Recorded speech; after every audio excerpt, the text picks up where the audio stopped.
اصحاب جو ہیں یہ جاتے ہیں, بنو قریظہ والے ان سے بڑی بدتمیزی سے پیش آتے ہیں کہ ہم نہیں جانتے کون ہے رسول اللہ اور ہم نہیں جانتے کہ کون سا معاہدہ. یہ بات سن کے دونوں اصحاب واپس آ جاتے ہیں اور حضرت محمد صلی اللہ علیہ وسلم کو اشاروں میں بتا دیتے ہیں کہ بنو قریظہ کی طرف سے حملہ ہو سکتا ہے. تو اب یہ تو ممکن نہیں تھا کہ جو ہے وہ مسلمان دونوں اطراف جنگ لڑ سکیں, اور جو مدینے میں جو خواتین اور بچے تھے وہ بھی بالکل کہنا چاہیے کہ ان کے پاس کوئی دستہ نہیں تھا ان کی حفاظت کے لیے. تو محمد صلی اللہ علیہ وسلم حضرت زبیر بن عوام کو مقرر کرتے ہیں کہ وہ چکر لگاتے رہے تھوڑی تھوڑی دیر میں کہ کہیں سے حملہ تو نہیں ہو رہا, اور زبیر بن عوام انتہائی بہادری سے اکیلے بنو قریظہ کے قلعے کے پاس سے ہو کر آتے تھے, اور وہ اتنے زیادہ محمد صلی اللہ علیہ وسلم خوش ہوئے کہ آپ نے زبیر بن عوام کو کہا کہ میرے ماں باپ تجھ پہ قربان ہو. یہ اگر میرے خیال سے آپ صلی اللہ علیہ وسلم نے کسی اور صحابی کو یہ نہیں کہا کبھی بھی اپنی پوری زندگی میں سوائے حضرت زبیر کے. پھر یہ بھی ہوا کہ جب بنو قریظہ جو تھے وہ ڈر گئے, انہوں نے کہا کہ اگر ہم حملہ کریں گے تو ایسا نہ ہو کہ پھر یہ لوگ چلے جائیں اور ہماری پھر محمد صلی اللہ علیہ وسلم کے ساتھ جو ہے وہ مشکل پڑ جائے. وہ کچھ لوگوں کو بھیجتے ہیں یہودیوں کو جائزہ لینے کے لیے کہ مدینے میں کیا صورتحال ہے. 3 یہودی آتے ہیں, ان میں سے ایک کو جو ہے وہ مسلمان خواتین ہی قتل کر دیتی ہیں, اور بہرحال وہ حملہ نہیں کرتے. یعنی کہ بنو قریظہ نے بے وفائی کی محمد صلی اللہ علیہ وسلم سے بھی پہلے مدد کی اور اس کے بعد جو ہے وہ پیچھے ہٹ گئے, اور انہوں نے پھر جو ہے وہ بے وفائی کی قریش کے ساتھ بھی, کہ ان کو کہا کہ ہم پیچھے سے حملہ کریں گے لیکن پھر حملہ بھی نہیں کیا. تو پھر غزوہ خندق ختم ہو گیا, مسلمان فتح یاب ہو گئے. اب اس سے آگے کی کہانی میں آپ کو تاریخی کتاب سے پڑھ کر سناتا ہوں. یہ ہے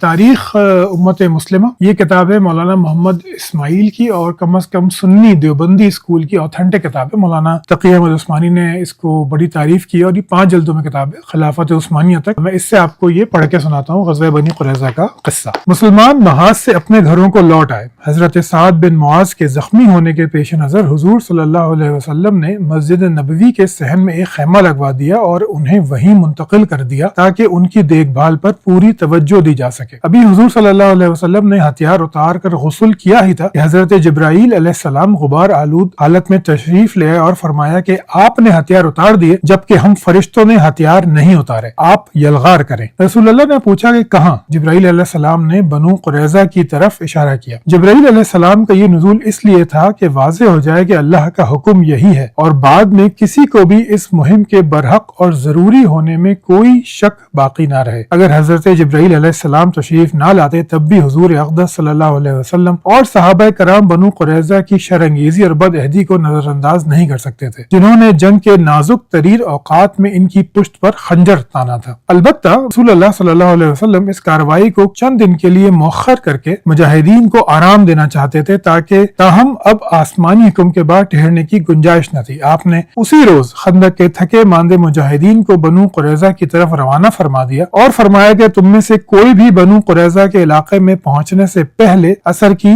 نماز نہ پڑھے. یہ وہی مشہور واقعہ ہے جس میں کچھ صحابہ نے نماز پڑھ لی, کچھ صحابہ نے کہا کہ نہیں ہم وہیں پہنچ کے پڑھیں گے, اور آپ صلی اللہ علیہ وسلم نے دونوں کی تحسین فرمائی. تو اس واقعے کو میں نہیں پڑھتا, آگے چلتے ہیں. شام تک بنو قریظہ کے قلعوں کا محاصرہ کر لیا گیا. آخر 25 دن کے بعد بنو قریظہ کی ہمت جواب دے گئی اور انہوں نے ہتھیار ڈال دیے. طے یہ ہوا کہ ان کے مستقبل کا فیصلہ حضرت سعد بن معاذ رضی اللہ عنہ کریں گے. وہ اسلام سے قبل بنو قریظہ کے قریبی دوست رہے تھے, اس لیے نہ صرف بنو قریظہ بلکہ خود انصار کو بھی یہ توقع تھی کہ وہ ماضی کے تعلقات کا لحاظ رکھتے ہوئے نرم فیصلہ کریں گے. زیادہ سے زیادہ بنو قینقاع اور بنو نذیر کی طرح ان کو جلاوطنی کی سزا سنائیں گے, مگر جان بخشی ضرور کر دیں گے. لیکن اس دن حضرت سعد بن معاذ کی نگاہ اسلام کے مفاد کے سوا کسی اور چیز پہ مرکوز نہ تھی. جب انہیں سہارا دے کر مجلس قضا میں لایا گیا تو وہ کہہ رہے تھے, آج میں اللہ اور اس کے رسول کی خاطر کسی کی ملامت کا لحاظ نہیں کروں گا. فریقین یعنی کہ رسول اللہ صلی اللہ علیہ وسلم اور بنو قریظہ, فریقین کی رضامندی سے انہیں فیصلے کا اختیار دیا گیا. تو انہوں نے اعلان کیا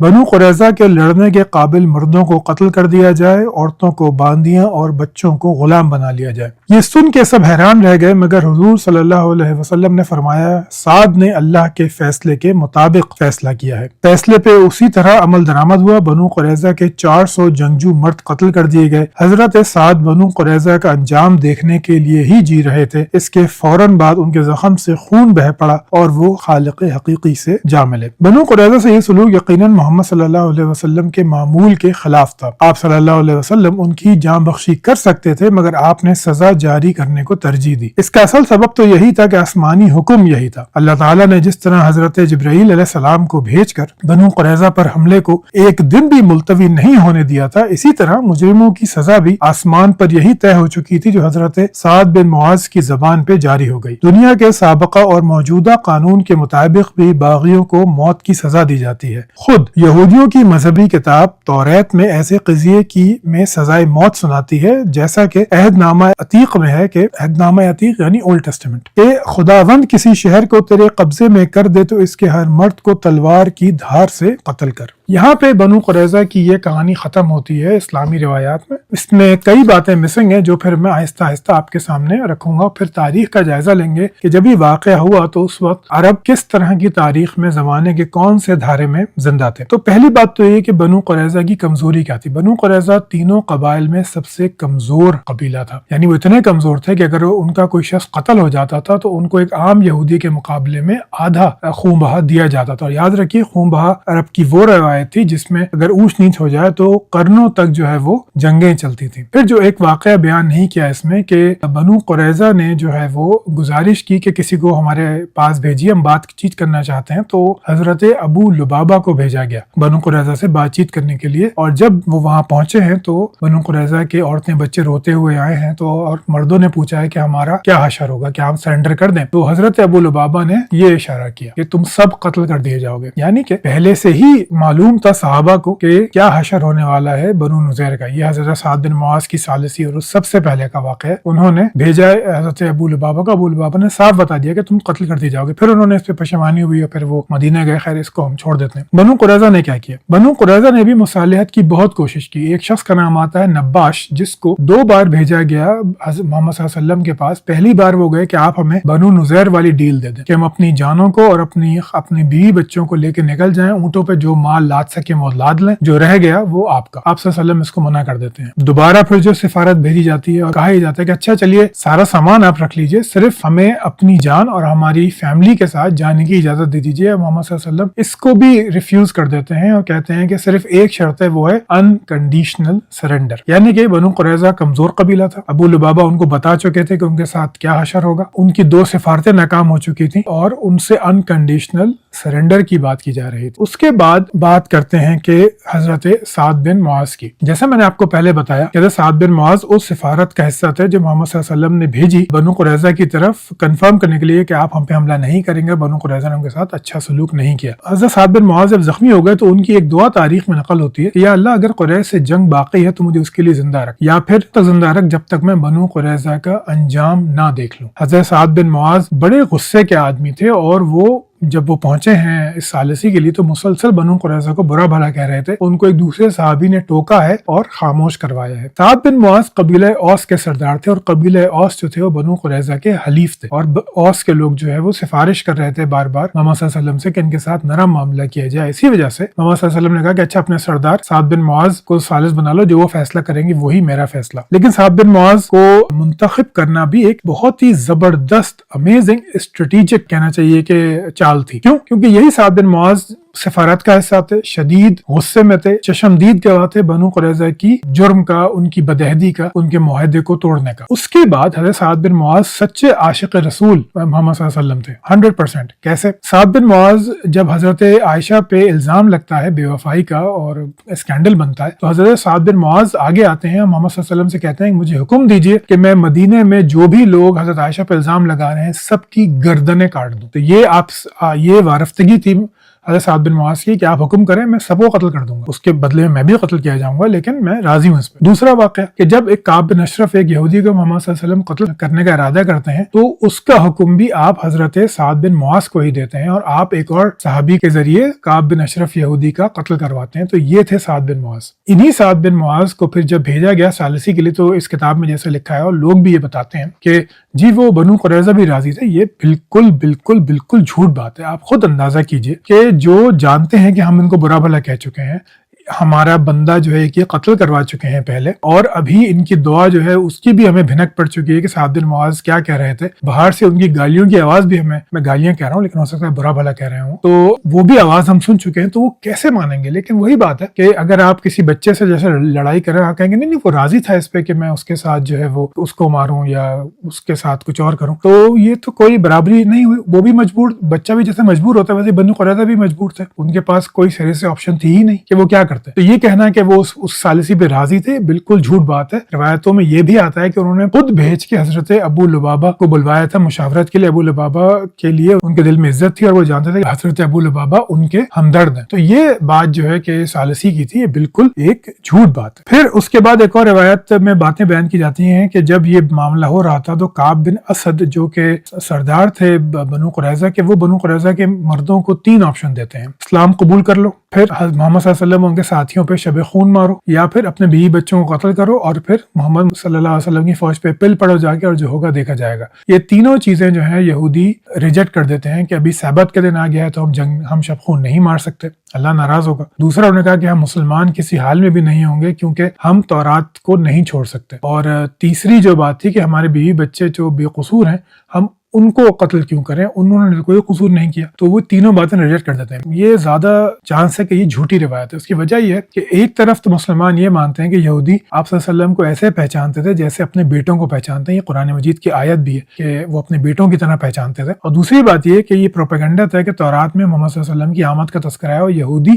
انہیں پہچان چکے ہیں۔ تو ایک طرف تو وہ پہچان چکے ہیں لیکن منع کر رہے ہیں جو تورات کے خلاف ہے، لیکن پھر وہ حملہ کرنے سے بھی منع کر رہے ہیں کہ یہ بھی تورات کے خلاف ہے، تو یہ دونوں باتیں درست ہو نہیں سکتی۔ یا تو آپ یہ مان لیں کہ وہ تورات کو انہوں نے سائڈ پہ ڈال دیا تھا، تو اگر ایسا ہوتا تو پھر وہ شب خون مارتے، مسلمانوں کا اچھا خاصا جانی نقصان کرتے، ان کے پاس تقریباً 700 جنگ لڑنے والے مرد موجود تھے، ہتھیار موجود تھے، جو بعد میں روایات میں آتا ہے کہ ان سے اتنی تلواریں ملی، اتنے بھالے ملے، اتنی ڈھالیں ملی، تو لیکن وہ ان کو یہ کرنا چاہیے تھا لیکن انہوں نے نہیں کیا۔ تو یہ بات مسلمانوں کی بنائی ہوئی بات ہے، کیونکہ دونوں باتیں کمپلیٹلی لاجیکل ہیں کہ ایک طرف وہ تورات میں محمد صلی اللہ علیہ وسلم کا تذکرہ پڑھتے ہیں لیکن مسلمان نہیں ہوتے، اور دوسری طرف وہ یہ کریں گے نہیں ہم سبت کو جو ہے رکھیں گے، اس کی وجہ سے حملہ نہیں کریں گے کیونکہ تورات کی خلاف ورزی ہو جائے گی، تو خلاف ورزی تو آپ پہلے ہی کر رہے ہیں، تو دونوں میں سے ایک بات تو لازماً جھوٹ ہوگی۔ تو یہ زیادہ امکان ہے کہ یہ بنائی ہوئی روایت۔ اس کے ساتھ روایتوں میں یہ بھی آتا ہے کہ جب بنو قریظہ کی طرف محمد صلی اللہ علیہ وسلم پہنچے ہیں تو آپ نے انہیں بنایا ہے، مطلب ان کو ایڈریس کیا ہے اے بندر یا اے بندروں کی اولادوں، یا پھر اے بندر اور سور، یہ دونوں یہ الفاظ آپ صلی اللہ علیہ وسلم سے روایتوں میں موجود ہیں، اور یہ اتنے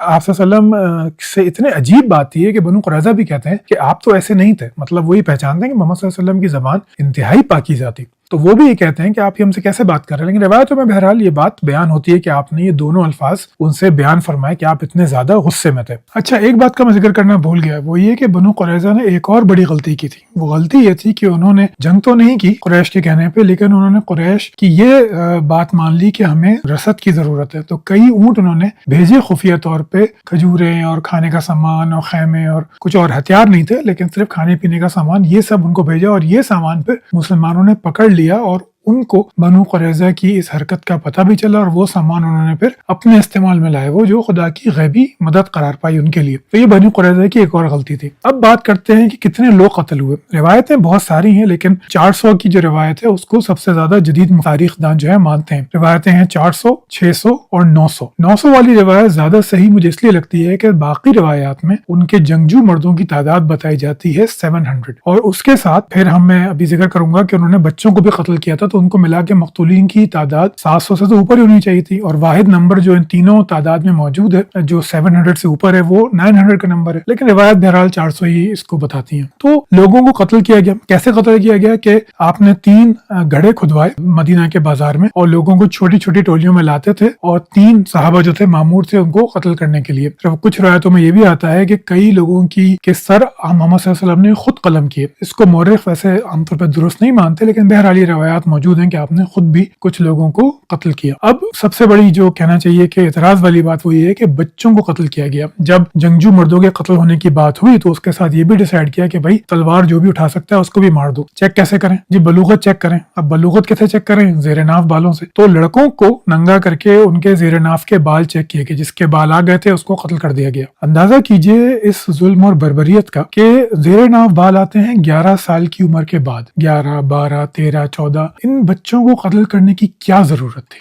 لیکن بہرحال ان کو قتل کیا گیا. آج کے ہمارے مورخ اس کو جھٹلاتے ہیں کہ نہیں ایسا کچھ نہیں ہوا، لیکن یہ جو حدیث میں ابھی لگاتا ہوں آپ کی اسکرین پہ، آپ دیکھ سکتے ہیں یہ سنن ابی داؤد کی حدیث ہے، اور اس میں عطیہ القرظی ہیں جو بیان کر رہے ہیں کہ وہ خود اس وقت بچے تھے، ان کے زیر ناف کے بال نہیں تھے، اس لیے وہ بچ گئے. بعد میں وہ مسلمان ہو گئے، شرف صحابیت سے مشرف ہوئے. ان کا یہ چشمدید گواہی والا بیان ہے. اگر آپ نیچے دیکھیں گے تو میں نے ہائی لائٹ کیا ہے کہ ترمذی جو ہیں وہ اس کو صحیح کہتے ہیں، اور پھر شیخ البانی جو سب سے بڑے محدث ہیں جدید دور کے، وہ بھی اس حدیث کو صحیح قرار دیتے ہیں. تو یعنی کہ یہ بالکل صحیح حدیث ہے، یعنی کہ واقعہ ایسا یقیناً ہوا تھا کہ بچوں کے زیر ناف بال دیکھ کے ان کو قتل کیا گیا تھا. تو 900 لوگ جو ہے وہ قتل کیے جاتے ہیں بنو قریظہ کے. عورتوں کو غلام بنا لیا جاتا ہے، بچے جو قتل نہیں کیا یا بچیاں ان کو غلام بنا لیا جاتا ہے، اور ان کو پھر بیچ دیا جاتا ہے مختلف جگہوں پہ سامان ہتھیار وغیرہ خریدنے کے لیے. اب یہاں پہ سوال یہ پیدا ہوتا ہے کہ عورتوں کو غلام بنانے کی کیا ضرورت تھی؟ وہ اہل کتاب عورتیں تھیں. پھر آپ کا یہ دعویٰ بھی ہے کہ انہیں تورات کے اصول کے حساب سے قتل کیا گیا تھا، باقیوں کو باندیا بنایا گیا تھا. ان کو اب اسلام کی دعوت پیش کر دیتے، کیونکہ مرد تو قتل کیے جا چکے، ابھی عورتیں بے سہارا ہیں، ان کو اب اسلام کی دعوت دے دیتے، یہ اسلام قبول کرتی، آپ ان کو ان کی شادیاں کروا دیتے. جب 4 شادیوں کی اجازت موجود ہے تو پھر آپ یہ کام کر لینا چاہیے تھا، لیکن ان کو بہرحال مسلمان کوئی آفر نہیں دی گئی، اور ان کو پھر بیچ دیا گیا مختلف بازاروں میں، اور اس کے بدلے کہا جاتا ہے کہ ہتھیار خرید لیے. تو یہ باتیں جو ہیں، اگر میں اس کو اب سمرائز کروں تو یہ باتیں ثابت کرتی ہیں کہ یہ ایک ظالمانہ فعل تھا. وہ کیا زمانے کے لحاظ سے درست تک نہیں، میں آگے چل کے بات کروں گا، لیکن بہرحال یہ ایک ظالمانہ فعل تھا جس کی جتنی مذمت کی جائے وہ کم ہے. اب جو ہے وہ دیکھتے ہیں کہ تورات کی آیت جس کو کہا جاتا ہے کہ جی تورات کی آیت جو ہے اس کے حساب سے ان کو سزا دی گئی. پہلے تو یہ بات واضح کر دیں کہ حضرت سعد بن معاذ تورات کے عالم نہیں تھے، انہوں نے کہیں تورات نہیں پڑھی، نہ وہ تورات کی فقہ سے واقف. دوسری بات یہ کہ حضرت سعد بن معاذ کسی اور صحابی، خود محمد صلی اللہ علیہ وسلم، کوئی روایت مستند نہیں ملتی جس میں یہ کہا گیا ہو کہ یہ فیصلہ تورات کے مطابق تھا. جو ہمارے پرانے ہسٹورینز ہیں اس کو ان باتوں سے کوئی مسئلہ نہیں تھا کہ ان کے اتنے سارے لوگ قتل کر دیے گئے، وہ ایک عام بات سمجھتے تھے. لیکن جب مسلمان کولونائز ہو گئے فرینچ سے، انگریزوں سے، ولندیزیوں سے، تو پھر انہوں نے تاریخ کا دوبارہ جائزہ لیا اور پھر یہ کہنا چاہیے اپولوجیٹک ویو پیش کیا کہ یہ تو تورات کے حساب سے تھا. یہ بعد میں گھڑی ہوئی بات ہے، اس کا حقیقت سے کوئی تعلق نہیں ہے. چلیے اب ان تورات کی ان آیات کا جائزہ لیتے ہیں. تو یہ تورات کی آیات ہیں، یہ ڈیوٹرونومی یا استثنا کا چیپٹر 20 آیات نمبر 10 to 13. اس کا میں ترجمہ پڑھتا ہوں. آیت نمبر 10، جب تم کسی شہر سے جنگ کرنے کے لیے قریب جاؤ تو پہلے اسے صلح کی دعوت دو. آیت نمبر 11، اگر وہ تمہاری صلح کا جواب دیں، دروازے کھول دیں، تو وہاں کے سب لوگ تمہارے تابع ہو کر تمہاری خدمت کریں گے. لیکن اگر وہ تم سے صلح نہ کریں بلکہ تم سے لڑائی کریں تو تم اس کا محاصرہ کرو. آیت نمبر 13، اور جب خداوند تمہارا خدا اسے تمہارے ہاتھ میں کر دے تو اس کے سب مردوں کو تلوار کی دھار سے قتل کر دو. یہ ہیں وہ آیات جو بنائی جاتی ہیں. اس کی وجہ سے سعد بن معاذ نے یہ فیصلہ دیا. پہلے کا یہ جھوٹ بات ہے. پہلی بات تو یہ کہ جو کلاسیکل تورات کے اسکالرز ہیں وہ ان آیات کو خاص کرتے ہیں جب یہودی کسی دوسری قوم پہ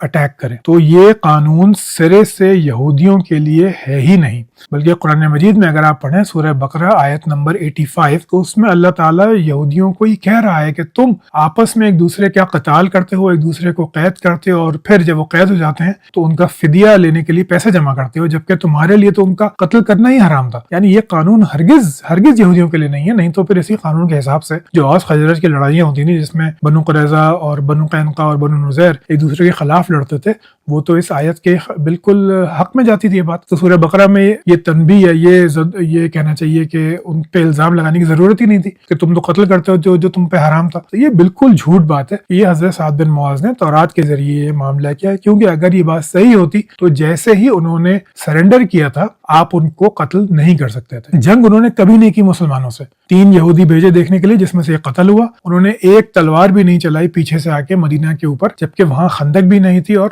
ایریا بالکل کھلا ہوا تھا. اگر وہ 700 لوگ آ جاتے جنگ کرنے کے لیے تو محمد صلی اللہ علیہ وسلم کے پاس صرف 3000 لوگ تھے. 700 لوگوں سے وہ جنگ شروع کرتے، وہاں سے خندق جو ہے وہ پار کر لی جاتی قریش کی طرف سے اور مسلمان دونوں طرف سے پس جاتے. انہوں نے جنگ نہیں کی. تو تورات تو یہ کہہ رہی ہے کہ آپ کو ان سے صلح کرنی ہے. اگر وہ ہتھیار ڈال دیں اور انہیں غلام بنا لیں آپ انہیں قتل نہیں کر سکتے. اگر وہ جنگ کریں تو آپ انہیں قتل کر سکتے ہیں. تو یہ آیات بالکل جھوٹی ایک کہانی ہے. اس سے ہرگز ثابت نہیں ہوتا کہ یہ جو فیصلہ سعد بن معاذ رضی اللہ عنہ کا یہ تورات تورات کے مطابق. یہ اس وقت کی حکمت عملی کے مطابق تھا جس کا فیصلہ محمد صلی اللہ علیہ وسلم بہت پہلے ہی کر چکے تھے. اسی لیے حضرت جبرائیل علیہ السلام کو نازل کیا گیا، کیونکہ جیسے ہی حضرت جبرائیل علیہ السلام کا نزول ہو گیا ہر کسی کی زبانیں بند. اب کوئی بھی جو بنو قریظہ کی طرفداری نہیں کر سکتا، کوئی بھی تھکن کا بہانہ نہیں کر سکتا، سب کو نکلنا ہے. اور ایسا ہی ہوا. اور جیسے ہی سعد بن معاذ فیصلہ سناتے ہیں تو سب حیران ہو جاتے ہیں کہ اتنا سخت فیصلہ. تو فوراً ہی آپ صلی اللہ علیہ وسلم بھی کہہ دیتے ہیں کہ یہ آسمانوں کا فیصلہ ہے جو پہلے ہی ہو چکا تھا. تو لوگوں کو خاموش کرانے کے لیے اس سے بہتر کیا نتیجہ ہو سکتا ہے کہ آپ اس پہ الہی حکم ہونے کا ٹھپا لگا دیں. اس کے علاوہ ایک روایت یہ بھی آتی ہے کہ جب حضرت محمد صلی اللہ علیہ وسلم جو ہے وہ جا رہے تھے تو ایک شخص گزرا گدھے پہ سوار. تو آپ نے پوچھا کیا تم نے دیکھا اسے؟ تو ان کا نام بھی آتا ہے. تو صحابہ کہتے ہیں کہ جی ہم نے دیکھا. ہونے کہتے ہیں یہ جبرائیل ہے جو جا رہے ہیں بنو قریظہ کے قلعے کی فاؤنڈیشنز کو ہلانے کے لیے کہ وہ کمزور ہو جائے. ایسا کچھ ہوا نہیں، لیکن یہ صرف بتایا گیا کہ یہ بالکل ایک آسمانی فیصلہ ہے جس کے لیے جا کے تمہیں جنگ لڑنی ہے. ایسا ہمیشہ ہوتا آیا ہے کہ مذہب کو استعمال کیا جاتا ہے جنگوں کے لیے. لیکن خیر، اب تاریخ کا جائزہ لیتے ہیں کہ یہ تاریخ کے کس موقع پہ یہ واقعات ہو رہے تھے، کس طرح کے انوائرمنٹ میں محمد صلی اللہ علیہ وسلم، قریش اور باقی لوگ زندہ تھے اور وہ کیا سمجھتے تھے. تو سب سے پہلے جائزہ لیتے ہیں 416 قبل مسیح میں سیج آف میلوس کا. جیسے آپ نقشے میں دیکھ سکتے ہیں کہ ایتھنز اور میلوس یہ دو شہر تھے. ایتھنز والے حملہ کرتے ہیں میلوس پہ اور فتح کے بعد تمام مردوں کو قتل کر دیتے ہیں، عورتوں بچوں کو غلام بنا لیتے ہیں، بالکل وہی جو بنو قریظہ کے ساتھ ہوا. پھر آگے چلتے ہیں، اس کو کہتے ہیں میسیکر آف انوسینٹس. یہ بائبل، میتھیو کی جو بائبل ہے، متی کی انجیل، اس میں واقعہ بیان ہوتا ہے کہ ہیرود دا گریٹ جو ایک یہودی بادشاہ ہوتا ہے، کنگڈم آف جوڈیا جو یہودی ریاست تھی اس کا بادشاہ ہوتا ہے، اس کو خواب آتا ہے کہ ایک بچہ پیدا ہوگا جو تمہارے کنگڈم کو ختم کر دے گا، یعنی کہ حضرت عیسیٰ. تو کنگ ہیرود جو ہے وہ حکم دیتا ہے کہ اس وقت کے پیدا ہوئے جتنے بھی نومولود لڑکے ہیں ان سب کو قتل کر دیا جائے. کچھ درجن سے 150 200 کچھ ایسی تعداد بتائی جاتی ہے نومولود بچوں کو قتل کیا گیا. یہ سٹوری وہی ہے جو قرآن مجید میں فرعون کے حوالے سے آئی کہ ان کے بچوں کو قتل کیا گیا تھا، لیکن بائبل میں یہ ہیرود جو ایک یہودی بادشاہ تھا اس سے ریلیٹڈ یہ کہانی ہے. اس کہانی کو کہا جاتا ہے مارٹیر آف دا انوسینٹس، معصوموں کی شہادت، اور ان کو کرسچینٹی کے پہلے شہید مانا جاتا ہے. تو ایک اور میسیکر تھا جس کی میں نے آپ کو مثال دی. اب میں آپ کو ایک اور واقعہ سناتا ہوں جو ہوا تھا 416 AD میں. رومیوں کا ایک بادشاہ تھے تھیوڈیسیس I. اس رومی بادشاہ نے حکم دیا تھا کہ 700 گریک عیسائیوں کو قتل کر دیا جائے، کیونکہ ان گریک عیسائیوں نے جو ہے وہ ہنگامہ کیا تھا اور رومی افسروں کو مار دیا تھا. ان رومی افسروں کا جرم تھا ہم جنس پرستی. یہ 7000 لوگ مار دیے جاتے ہیں. تھیوڈیسیس کو فوراً ہی احساس ہوتا ہے کہ یہ تو بہت غلط کیا میں نے. اس کے بعد وہ معافی وغیرہ کرتا ہے. جیسے آپ اس تصویر میں دیکھ سکتے ہیں کہ پوپ اس کو چرچ میں داخل نہیں ہونے دے رہا اس گناہ کی وجہ سے. پھر وہ ریپینٹنس کرتا ہے اور پھر ایک آرڈر پاس کرتا ہے کہ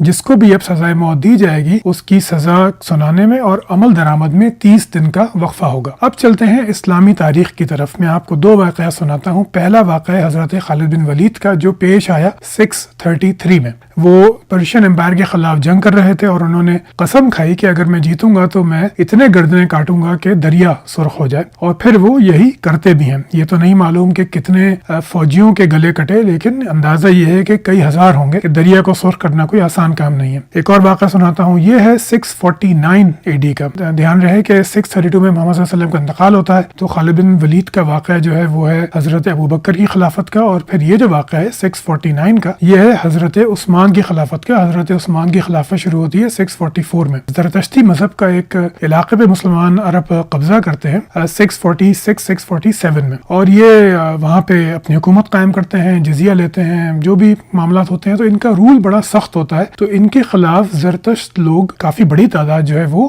ریولٹ کرتی ہے، ہنگامہ کرتی ہے اور ان کو نکالنے کی کوشش کرتی ہے. اس کا نتیجہ کیا ہوتا ہے؟ بغاوت کو دبا دیا جاتا ہے اور اس کے بعد یہ صحابہ کرام و تابعین کی فوج جو ہے یہ 40,000 سے 1.5 لاکھ لوگوں کو ذبح کر دیتی ہے. یہ وہ بات ہے کہ ہمارے ہسٹورینز بتاتے ہیں کہ 40,000 تھے، لیکن جو غیر جانبدار ہسٹورینز ہیں وہ کہتے ہیں تقریباً 1.5 لاکھ لوگوں کو قتل کیا گیا. اس میں ہو سکتا ہے قتل کے میں جو کیے گئے وہ بھی ہیں اور پھر اس کے بعد جو زخموں سے مر گئے وہ بھی ہیں، میں نہیں جانتا. لیکن اگر ہم ایک جنرل فگر لیں گے، لیٹس سے 70 to 80,000 پیپل، اندازہ کیجئے کہ محمد صلی اللہ علیہ وسلم کے بعد خلفائے راشدین کے دور میں ایسی بھیانک سزا دی جا رہی ہے. تو جیسے میں نے پہلے کہا کہ یہ صرف ایک تاریخی کام ہے، اس کا تعلق رحمت للعالمین سے بالکل بھی نہیں ہے. اس وقت ایسا ہی ہوتا تھا تو انہوں نے یہی کیا. کیا یہ انبیاء کے شان نشان تھا؟ ہرگز نہیں. کیا یہ انبیاء کی تربیت یافتہ پہلی نسل کے شاہ نشان تھا؟ شاید بالکل بھی نہیں، لیکن اس کا فیصلہ میں آپ پہ چھوڑتا ہوں۔ تاریخ میں نے آپ کو بتا دی، اب جو آپ کو درست لگے وہ مانیے۔ محمد صلی اللہ علیہ وسلم کے فیصلے کے بارے میں سعد بن معاذ رضی اللہ تعالیٰ عنہ کے فیصلے کے بارے میں حضرت خالد بن ولید رضی اللہ تعالیٰ عنہ، اور آخر میں یہ جو زرتشت کا علاقہ تھا، اس کا میں نام بتانا بھول گیا، اس کا نام تھا اشتر، تو